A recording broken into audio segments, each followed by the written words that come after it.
Salve os irmãos, com a paz do Senhor. Nós queremos dar bem-vindo a todos à Escola Bíblica Dominical, agradecendo ao Senhor Jesus por mais uma oportunidade.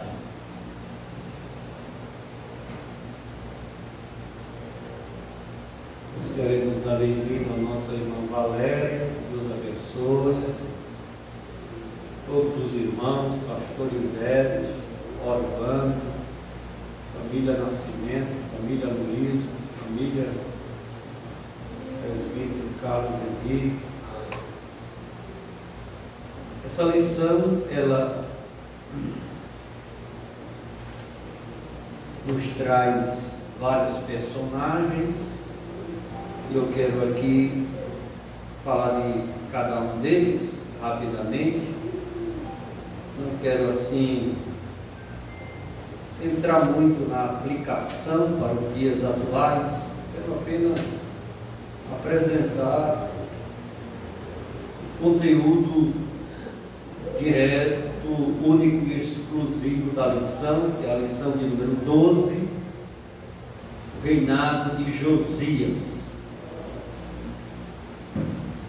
Essa lição a gente encontra um personagem, o sumo sacerdote Ilquias, que o seu nome significa Javé, é a minha porção. E quando nós pesquisamos na Bíblia sobre Ilquias, nós encontramos 7 Ilquias. 7. Esse que aparece no reinado de Josias é o segundo Ilquias.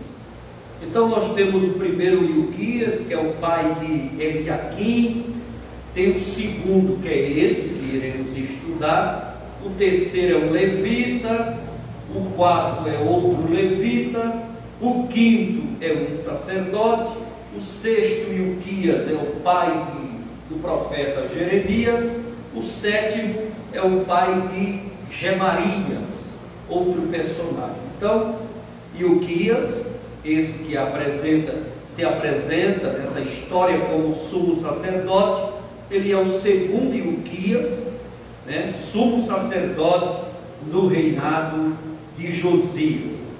Outro personagem que aparece é o escrivão, secretário Safã, que o seu nome significa texugo.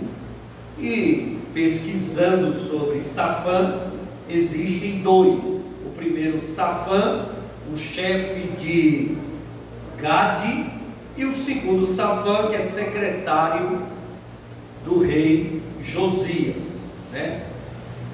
Ele é pai de Aicão, que amparou e protegeu por muito tempo o profeta Jeremias. E o que é que nós encontramos nesta lição? É a cultura da idolatria, né? Sempre batendo na tecla que idolatria não é só os santinhos da Igreja Católica, né? Idolatria é tudo aquilo que você coloca acima de Deus. Quando você prioriza alguma coisa acima de Deus, despreza Deus e prioriza algo, aquilo ali torna-se uma idolatria. Tem pessoas que adoram objeto, coisas, pessoas e outras coisas demais. Então, a lição ela bate na tecla da cultura da idolatria, obedecer a Deus e amar uns aos outros, é justamente aquilo que Jesus deixou. Apresenta também, deixa claro para nós que Deus socorre e guarda pela sua infinita graça e misericórdia, e mostra também para nós que Deus sempre mostra o caminho do recomeço, né? Deus sempre está mostrando para cada ser humano o caminho do recomeço. Nunca é tarde para recomeçar. E aparece Josias, né? Quem foi Josias, que é o protagonista dessa lição de número 12, o último dos reis justos de Judá? Nunca houve um rei como ele. Adorou ao Senhor de todo o coração, retirou do país toda falsa divindade. O livro da lei foi encontrado, estava perdido dentro do templo. A Bíblia se perdeu dentro do templo, né? Então Josias exige a renovação espiritual. Ele realiza reparos na casa de Deus. Safão, o secretário, outros assessores, o sumo sacerdote Ilquias, eles são convocados para arrecadar recursos financeiros para que dê uma arrumada, uma reformada na casa de Deus. O livro da lei é perdido, foi achado, já falei. Josias rasgou as vestes ao saber o conteúdo daquele livro, sinal de profunda tristeza e consternação. Quando Safão, o secretário, recebe o livro do sumo sacerdote Ilquias, ele lê, depois ele leva para o rei Josias, lê também o conteúdo daquele livro, e tudo indica que o conteúdo daquele livro, tudo indica que era o Pentateuco ou o livro de Deuteronômio, um desses dois aí, ou era o livro de Deuteronômio ou era o Pentateuco. Leu para o rei e o rei ficou destruído, porque ele sabia que todo o comportamento da nação estava desagradando a Deus. E conforme o livro escrito por Moisés exigia a adoração a Deus, o rei tentou fazer tudo para louvar, bendizer e adorar o Deus de Abraão, de Isaque e de Jacó. Então Josias rasga as vestes ao saber o conteúdo do livro, sinal de profunda tristeza, né? Arrependimento. Josias não se justificou em razão dos seus próprios pecados, né? Nós temos o costume de colocar a culpa em alguém ou trazer uma justificativa, por isso, por aquilo, porque errou, porque fez isso. Josias, ele se quebrantou diante de Deus, né? Se arrependeu e tentou corrigir tudo, né? Não se justificou em razão dos seus próprios pecados.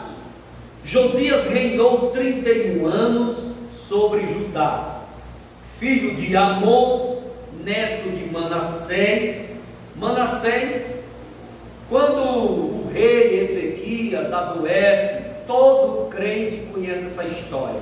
Rei Ezequias adoece, recebe a sentença de morte pelo profeta Isaías, aí vira o rosto para a parede, e Ezequias ora. Todo mundo conhece essa história, ela é pregada, batida, ensinada em todas as igrejas. Então, depois que Ezequias vive 15 anos, Deus acrescenta, a longevidade está na mão de Deus, ele tanto diminui como acrescenta. Aí nasce Manassés. Manassés é avô de Josias, e esse Manassés, pela misericórdia de Deus, foi um rei sanguinário, idólatra, ruim, mas muito ruim, muito ruim. Dizem a história, os teólogos, bibliólogos, pesquisadores afirmam que foi Manassés que mandou serrar o profeta Isaías ao meio. E quando nós falamos de Ezequias, pai de Manassés, vira o rosto para a parede, lembra quando o profeta Isaías chega lá e diz assim: o rei Ezequias: coloca a tua casa em ordem, porque tu vai morrer. Nós pregamos diretamente em cima do púlpito, os pregadores, ensinadores, né? Prega sempre que colocar a casa em ordem era porque o rei Ezequias estava em pecado. Quando você pesquisa mais a fundo, cava mais, né? E pesquisa mais, estuda mais, você vai entender que não era pecado.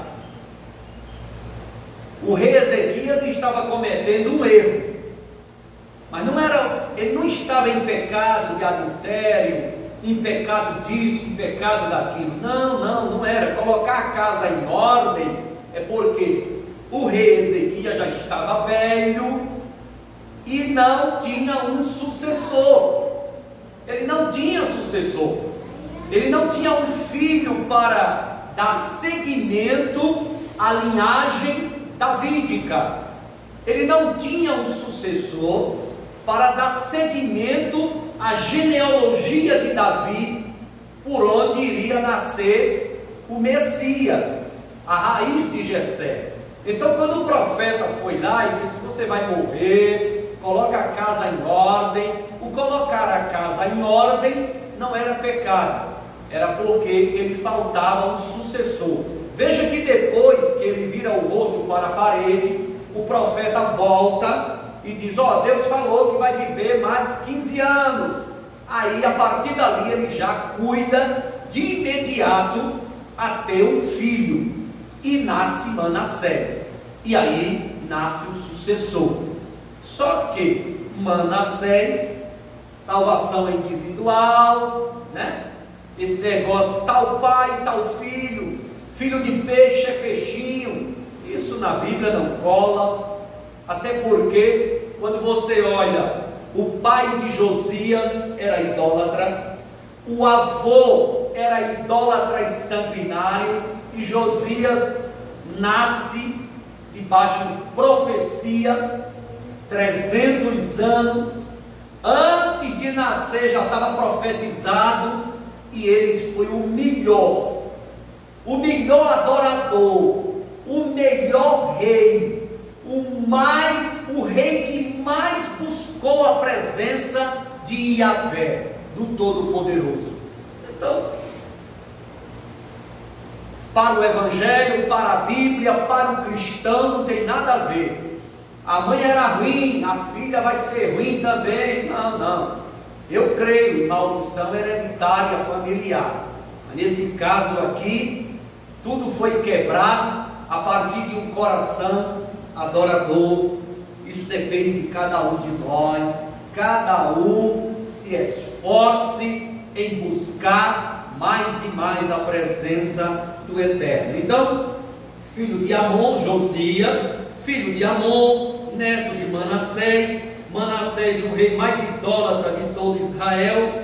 Dizem que Manassés, avô do rei Josias, mandou cerrar o profeta Isaías ao meio, porque falava contra a idolatria. E a lição apresenta: coloca em prática a palavra de Deus. No ano 18 do reinado de Josias, o rei manda chamar o secretário Safã, né? Vai ao sumo sacerdote Ilquias, o pastor, pega as ofertas, dízimos e votos, e dê aos encarregados do templo para repararem as fendas da igreja. Então você observa tudo isso nessa lição. E reparar as fendas da igreja, do templo, tanto se aplica para o literal, como se aplica para o espiritual. Eu não quero entrar nisso. O livro da lei se perdeu. Veja o nível de desinteresse das coisas de Deus por quem deveria zelar, né? Como é que uma Bíblia se perde dentro da igreja? Veja o nível de adoradores, o nível de pessoas. Estava tudo mergulhado em idolatria. idolatria, tudo mergulhado na bagaceira, ninguém estava mais querendo nada com nada, né? Alguém disse por aí que o coronavírus é uma correção de Deus, juízo de Deus, para que o povo busque a presença de Deus. E alguém também falou por aí, dizendo que depois do coronavírus, as igrejas ficarão superlotadas, o povo temerão, o povo ficará assombrado, está muita gente morrendo, Deus está com o juízo derramando sobre a face da terra, e o povo vai correr para a igreja pedindo salvação, o povo vai começar a buscar a Deus de uma maneira sobrenatural. Vocês estão vendo isso? Eu não estou vendo nada disso. Parece que o corona esvaziou as igrejas, e elas não estão enchendo, estão vazias, continuam vazias. O que eu sei que encheu depois que o decreto passou foi os bares, as danceterias, os salões de festas, né? Os botecos. Você passa por aí, meu irmão, é gente que parece que está se acabando tudo. As igrejas permanecem vazias. E o porquê disso? Jesus está voltando, irmão. Por se multiplicar a iniquidade, o amor de muitos esfriarão. O povo está com comichão nos ouvidos, precisa de um juízo, de algo mais forte, mais pesado, mais intenso, para chamar a atenção dos crentes para vir adorar e cultuar a Deus.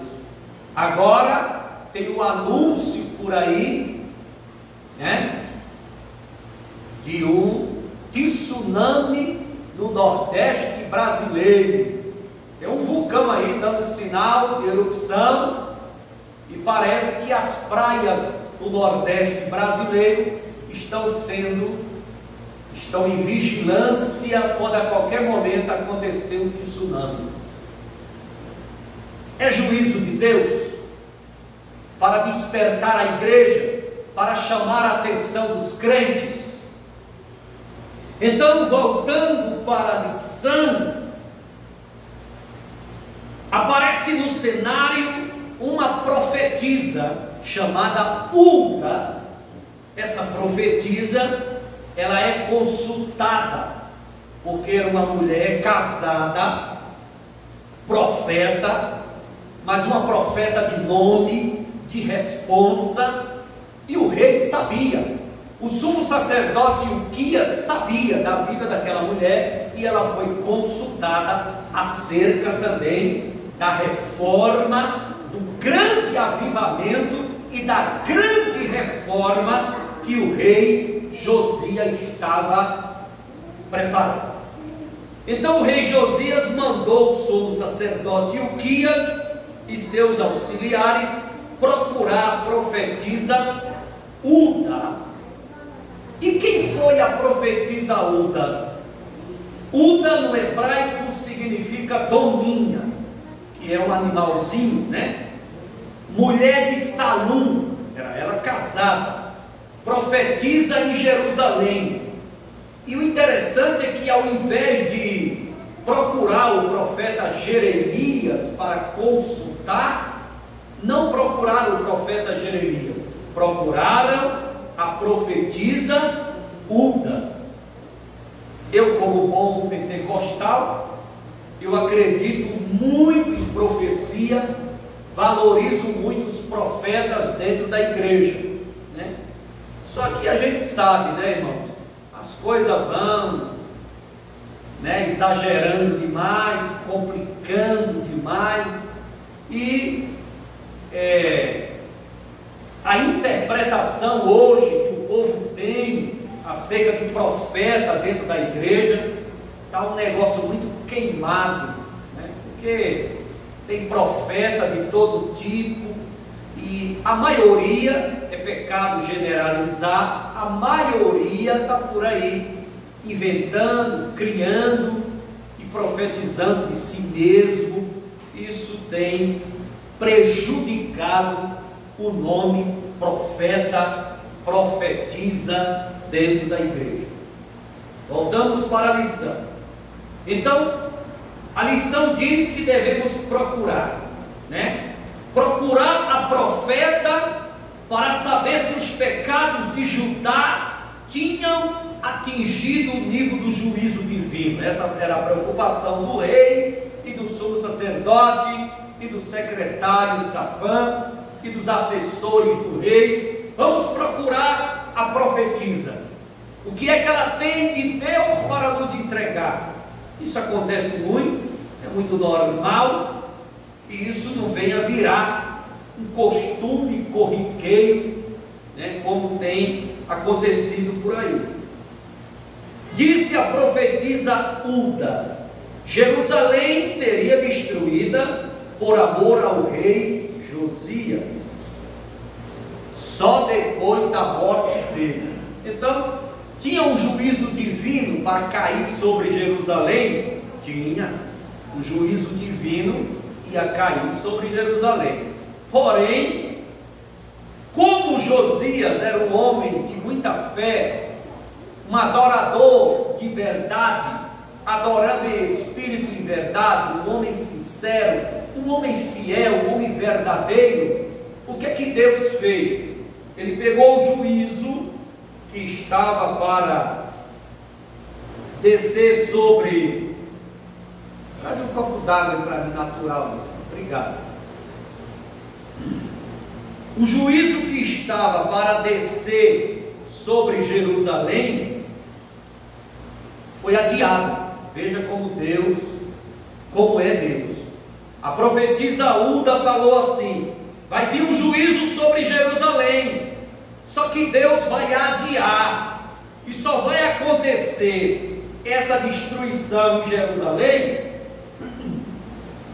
Obrigado, viu? Só vai acontecer essa destruição em Jerusalém quando você morrer, Josias.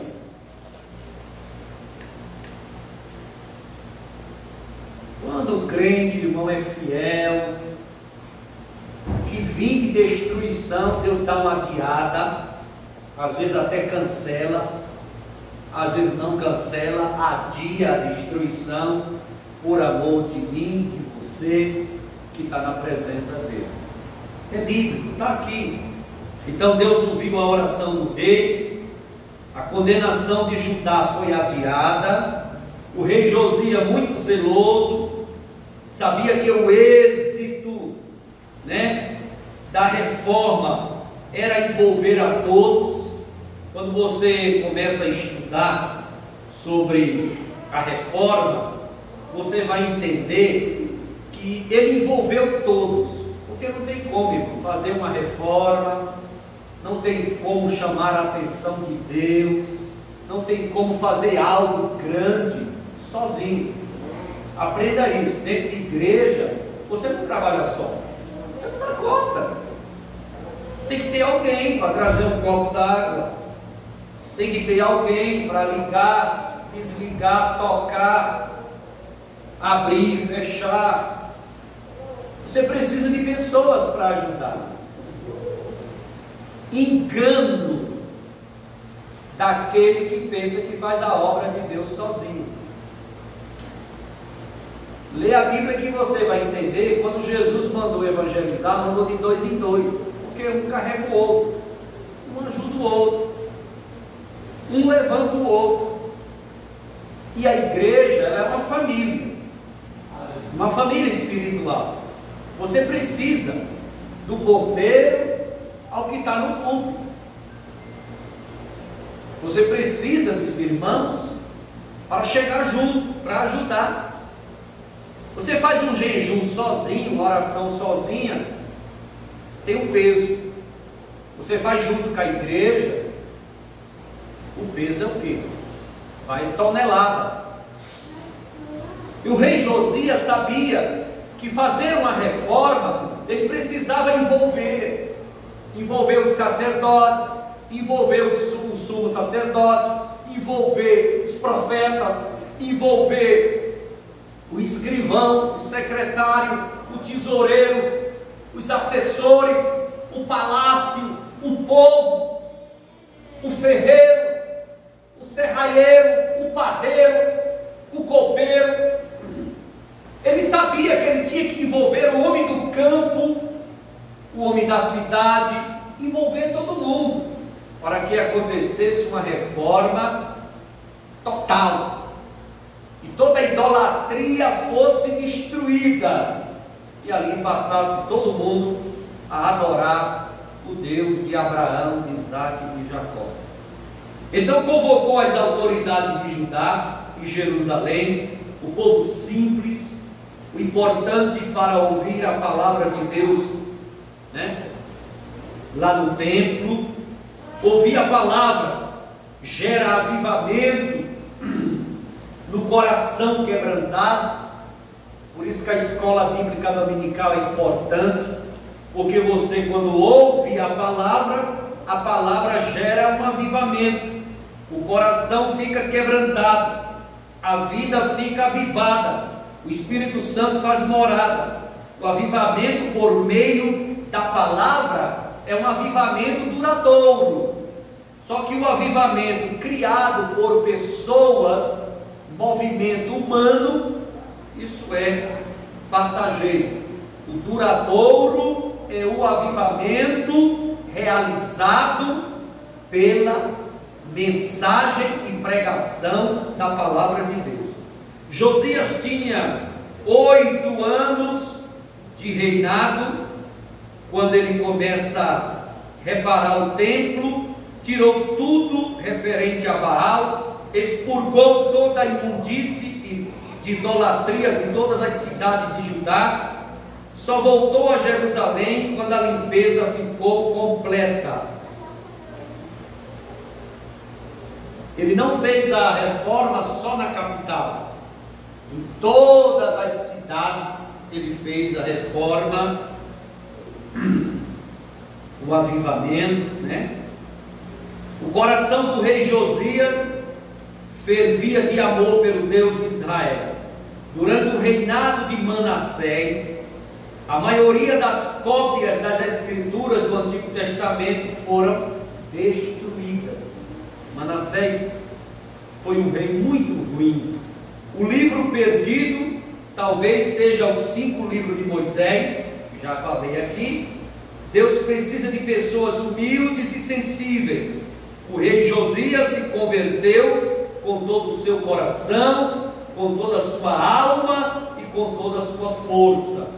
Deus precisa de pessoas humildes e sensíveis para fazer a sua obra. Um dia um irmão me perguntou assim: pastor, por que é que a Assembleia de Deus só coloca uma pessoa para fazer a obra quando ele é batizado no Espírito Santo? Por que isso? Para que isso? Existe uma explicação e é a realidade. Você pega uma pessoa normal, natural, crente, normal, natural, coloca para fazer a obra. Você coloca outro batizado no Espírito Santo, cheio de uma unção de Deus, coloca lá. Você pode observar. Estou falando de batismo no Espírito Santo de verdade, de verdade. E aquele irmão é um crente normal que ainda não recebeu um batismo no Espírito Santo, com fogo, Aí você observa o comportamento das pessoas. Aquele que é batizado no Espírito Santo, ele age diferente. Ele perdoa com mais facilidade, ele chora mais, ele é mais quebrantado, ele deixa para lá, ele é daquela turma, deixa disso, acaba com isso, isso não é de Deus, isso não é bom, isso não agrada a Deus. ele tem esse tipo de comportamento. Já o natural, o normal, quando acontece um problema, uma dificuldade, ou qualquer tempestade, às vezes ele quer resolver no braço, às vezes ele quer resolver na carne, às vezes ele quer resolver. O batizado no Espírito Santo, ele procura muito o caminho do jejum, da oração, de perdoar, de esquecer. Claro que toda regra tem exceção.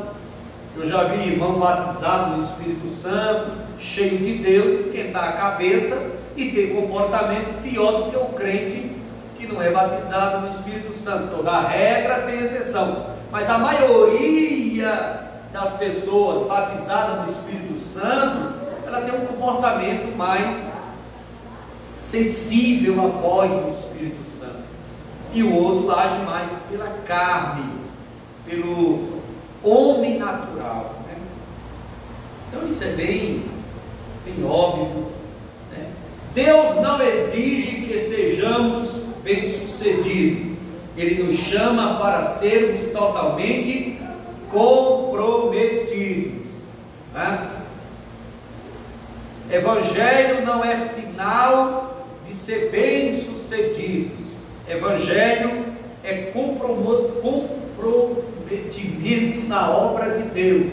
É você estar envolvido na obra, comprometido até o tutano no osso, Esse evangelho pregado por aí, que aceitou Jesus, você fica rico, você fica milionário, trilionário, Isso é uma doutrina cheia de heresia, Aquela teologia da prosperidade muito exagerada. Há prosperidade na Bíblia, com certeza, mas essa teologia da prosperidade, ela exagera muito, engana muito. Então o fato de ser crente em Cristo Jesus não é sinônimo de ser bem sucedido, Importante para Jesus, o importante do cristão é ser comprometido. Então, depois de 18 anos de reinado, é que Josias conseguiu comemorar a primeira Páscoa. 18 anos depois é que ele consegue comemorar a primeira Páscoa. A maior celebração desde os tempos do profeta Samuel. Josias restabeleceu a liturgia do culto, o sacerdócio, diversos ofícios, sacerdotes, levitas, cantores, guarda do templo. Veja que naquela época, para o templo funcionar, precisava de o sumo sacerdote,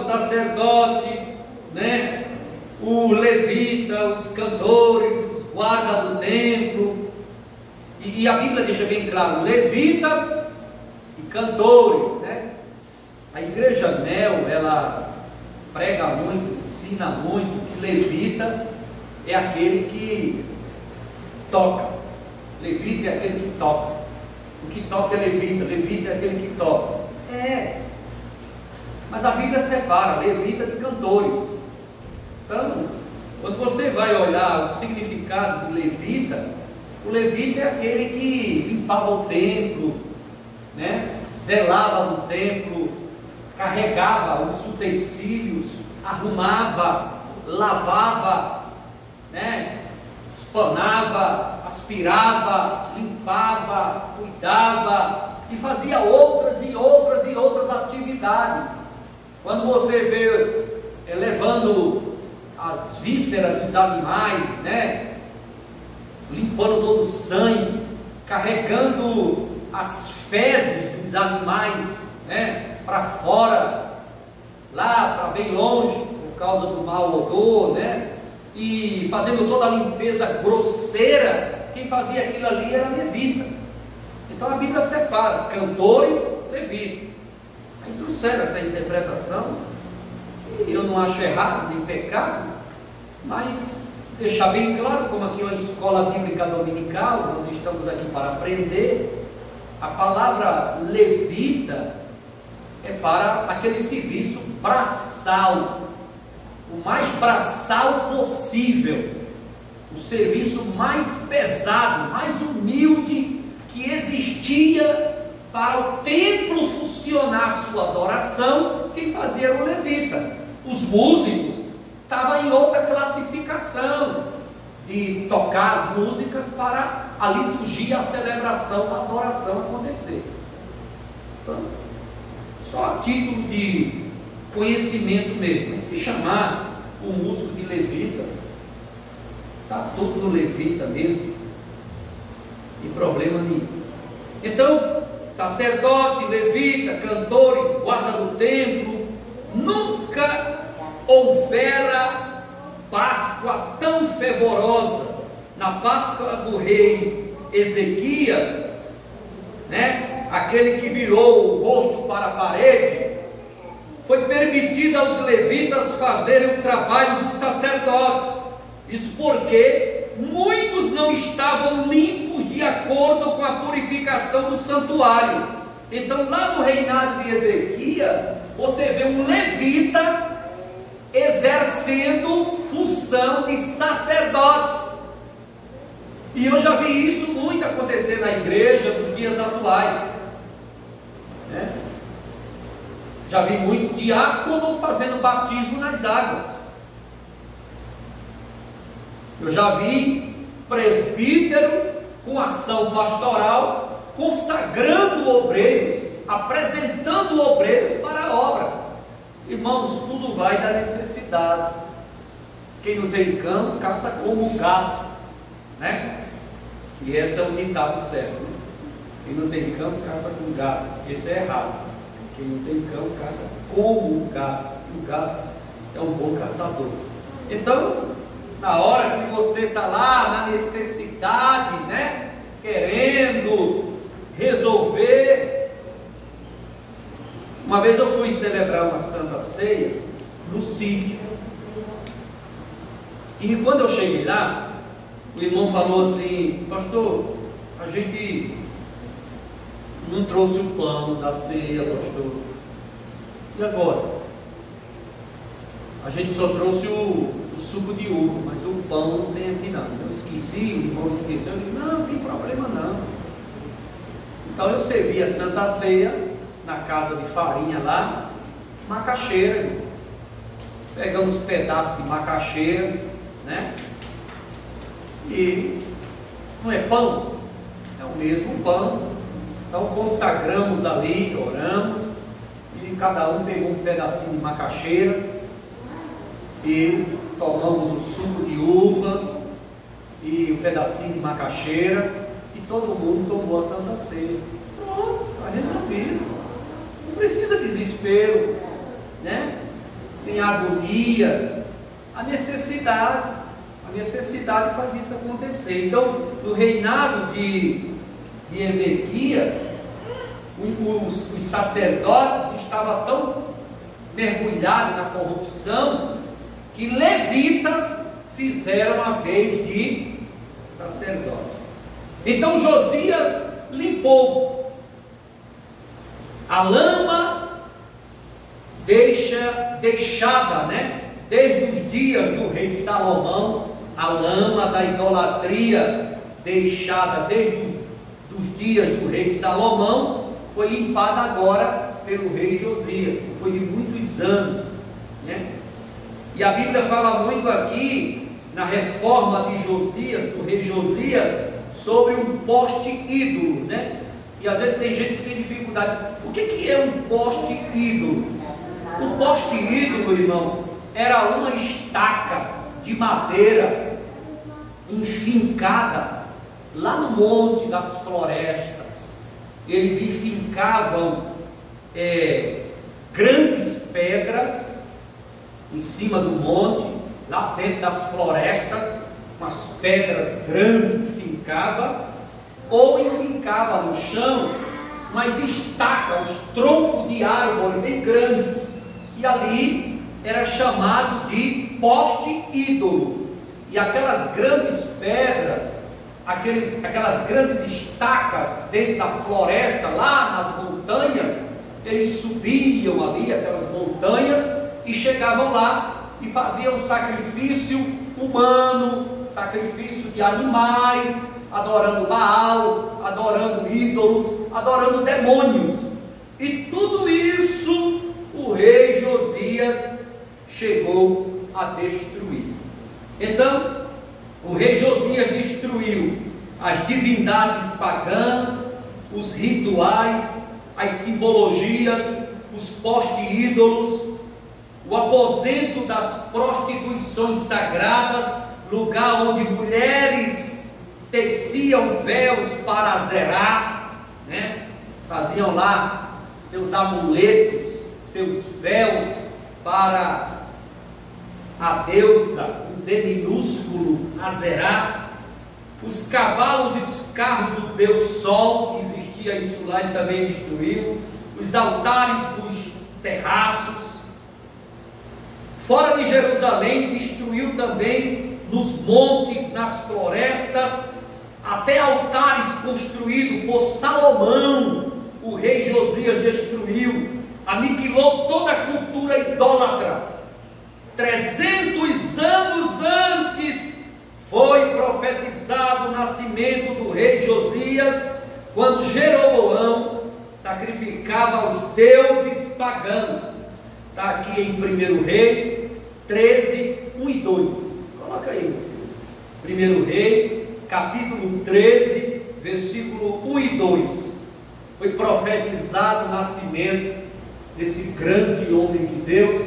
E eis que o homem de Deus chegou de Judá a Betel, por ordem de Yahvé, no momento em que Jeroboão estava em pé diante do altar para queimar incenso. Por determinação de Yahvé, gritou contra o altar esta condenação: altar, altar, assim fala Yahvé, o Senhor, eis que na casa de Davi, viu que tinha que nascer Manassés, viu que colocar a casa em ordem não era pecado do rei Ezequias, era porque ele ainda não tinha preparado um sucessor. Viu como Deus gosta de sucessor? Você tem que ir embora e deixar alguém, não é para deixar a obra abandonada.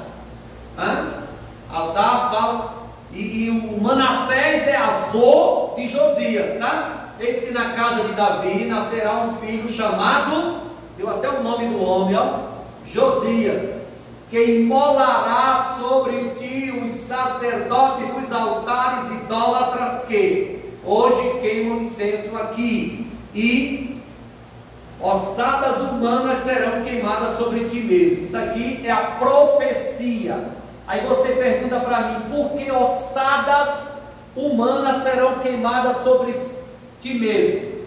Deixa eu explicar isso aqui, tá bom? Isso é um detalhe muito interessante. Quando o rei Josias foi fazer a reforma, teve muitos sacerdotes que disse o seguinte, sacerdote de Baal, ele falou assim: olha, eu não aceito essa reforma não, tá bom? Vou continuar aqui adorando Baal. Aí o rei Josias mandou fazer o quê? Matar. Mandou matar.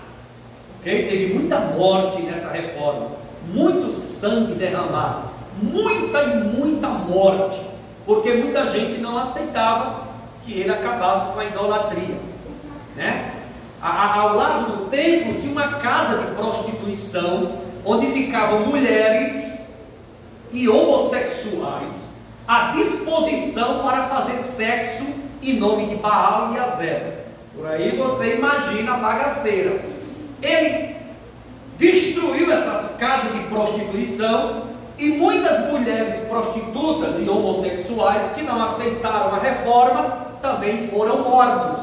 Mas eu quero voltar aqui para ossadas. Aí ele fez o seguinte: o rei descobriu que para não haver mais culto de Baal, sabe o que é que ele fez? Ele descobriu que, por exemplo, ele chegou numa floresta, lá no monte, estava cheio de poste ídolo, cheio de pedra, cheio de estaca enfincada. Ele mandou derrubar tudinho, mas mesmo assim o povo ia escondido e adorava Baal. Aí ele descobriu algo, na lei dos pagãos. Disse: olha, meu rei, alguém falou para ele: meu rei, é o seguinte, esse sumo sacerdote, esse sacerdote que o Senhor matou de Baal, sacerdote de Baal que o Senhor matou, o Senhor tem que pegar eles, matar e queimar os ossos. Queimar, olha lá, ossadas humanas serão queimadas. Queimar os ossos, queimar, triturar e colocar lá. Porque se o Senhor fizer isso, os pagãos, adoradores de Baal, vai entender na cultura que aquele lugar está amaldiçoado e não pode mais adorar. E o Josias mandou fazer isso. Está na profecia, ele fez. Olha lá, casa de Davi nascerá um filho chamado Josias, que imolará sobre os sacerdotes, imolará e mandar matar os sacerdotes. Mandou matar, tá bom? E depois pegou os ossos, queimou, triturou, espalhou nos lugares de adoração. Ninguém chegava nem perto, porque ali aquele lugar para os pagãos estava amaldiçoado. E não dá mais para continuar, porque o horário já diz que tem que parar.